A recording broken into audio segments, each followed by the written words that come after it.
सिंधिया में परशुराम जी के मंदिर के आज छठ पूजा 2024 के शुभ अवसर पर यह पूर्व से प्रायोजित था, हो नहीं पा रहा था। इस बार हम लोगों ने सोचा कि छठ पूजा 2024 के शुभ अवसर पर पूरे गांव की सर्वसम्मति और बाहर से हमारे आए हुए तमाम सम्मानित अतिथियों के सानिध्य में उनके उपलब्धता में हम लोगों ने आज आराध्य देव भगवान श्री परशुराम जी का आज मंदिर के लिए भूमि पूजन का कार्यक्रम आयोजित किए हैं। हम लोग का प्लान है कि उनका मंदिर बनाकर और उसमें एक आदमकद प्रतिमा बनाकर एक भव्य मंदिर का जो है सो आगे हम लोग प्राण प्रतिष्ठा करेंगे। ये हम लोग का प्लान है और उसको हम लोग शीघ्र अतिशीघ्र जितना जल्दी हो सके अगले जयंती के शुभ अवसर तक आते तक इसको कंप्लीट करके छोड़ेंगे। मंदिर में काम अभी जैसे चुनाव की आचार संहिता की प्रक्रिया चल रहा है, आचार संहिता लगा हुआ है, चुनाव की प्रक्रिया चल रही है, तो इसके बाद हम इसको जितना जल्दी हो सके इसका शुरुआत कर देंगे। इसमें कोई माने दिक्कत नहीं आएगी। हाँ बिल्कुल, हमारे समाज के सभी सम्मानित लोग, क्योंकि आराध्य देव परशुराम हम लोग के हैं ही, हम परशुराम के वंशज हैं और निश्चित तौर पर हम सभी लोग मिलकर इसको बनाने का काम करेंगे। और जहां भी आराध्य देव भगवान परशुराम का मूर्ति लगाया जाएगा उसमें हमारा समाज बढ़ चढ़कर हिस्सा लेगा, ये मैं आपको वादा करता हूँ। राम भगवान हो गया और झारखंड में हो जा रहा है परशुराम। झारखंड में परशुराम गढ़वा में भी लगाए गए हैं और गढ़वा जिला में, और इधर तो हमें जानकारी शायद नहीं है कि कहीं है, लेकिन हम सुलसुलिया में भगवान परशुराम जी की आदमकद प्रतिमा स्थापित करने जा रहे हैं। उसके लिए दृढ़ संकल्पित हैं और उसको अगले जयंती आने तक लगा कर ही छोड़ेंगे।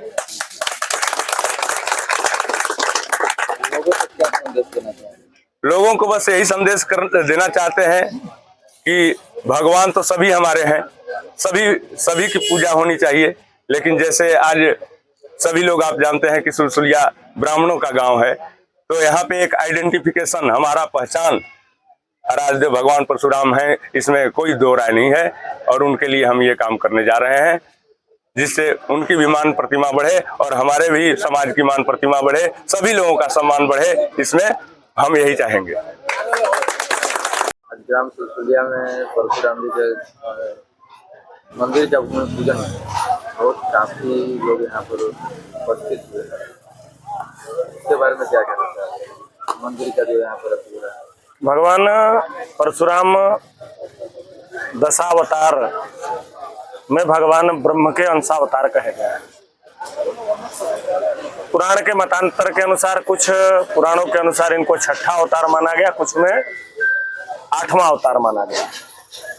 ब्रह्म तेज से संपन्न 7 चिरजीवों में आज भी मान्यता, हमारे शास्त्रों की मान्यता है, सनातन की यह मान्यता है कि अश्वस्थामा बलिर्व्यासो हनुमानश्च विभीषण कृपा परशुरामश्च सप्तैते चिरजीविना। यह 7 चिरजीवी आज भी इस धराधाम पर मौजूद हैं और उन 7 चिरजीवियों में भगवान परशुराम का स्थान है।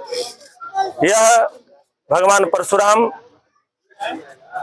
का यह मंदिर बनना निश्चित रूप से ब्राह्मण समाज के लिए एक प्रेरणा पुंज का काम करेगा। भगवान परशुराम का कथन था, अग्रतः चतुरो वेदा पृष्ठतः स सरधनु इदम शास्त्रम इदम शस्त्रम सापादपि सरादपि।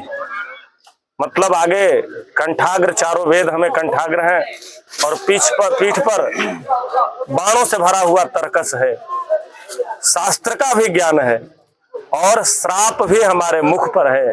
अर्थात ब्रह्म तेज और अस्त्र आयुधों से संपन्न वह शक्तिपुंज निश्चित रूप से ब्राह्मण समाज के लिए एक नई दिशा देगा।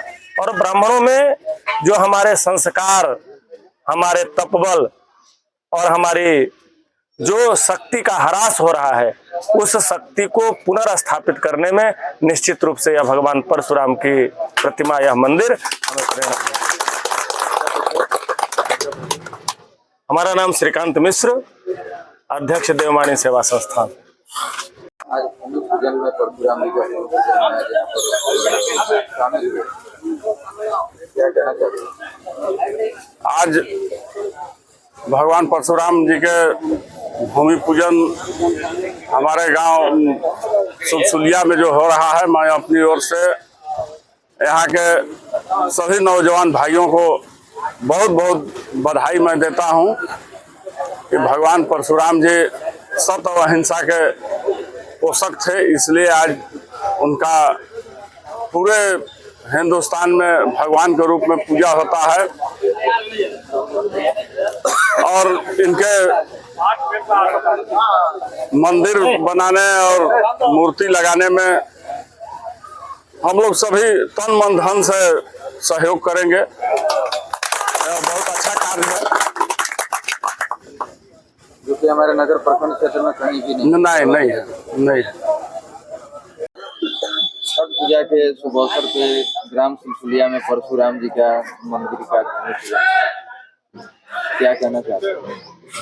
देखिए, परशुराम हमारे राम भगवान के एक अवतार में से कहा जाता है और शंकर भगवान के वो एक अंश है, तो उनका यहाँ पे शुरू किया जा रहा है। इतना अच्छे से पहले से मंदिर है, यहाँ पे दो मंदिर है, आप लोग देख रहे हैं। और जहाँ तक हमको पता चला कि यहाँ के ग्रामीण जनता बिना किसी का दूसरे का सहयोग का ये सब मंदिर बनवाए हुए हैं।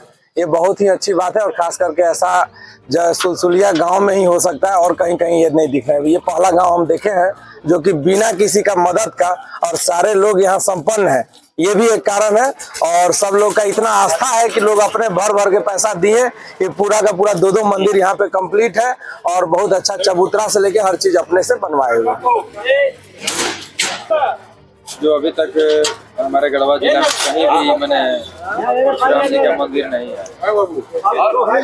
देखिए, जहाँ तक अभी तो राजनीति की बात है, इसलिए मैं राजनीति के मुद्दे पर एक बार आपसे बात कर रहा। कल एक मीटिंग हुआ मेरौनी में, पता चला कि लोग ब्राह्मण समाज मीटिंग करके और बोले कि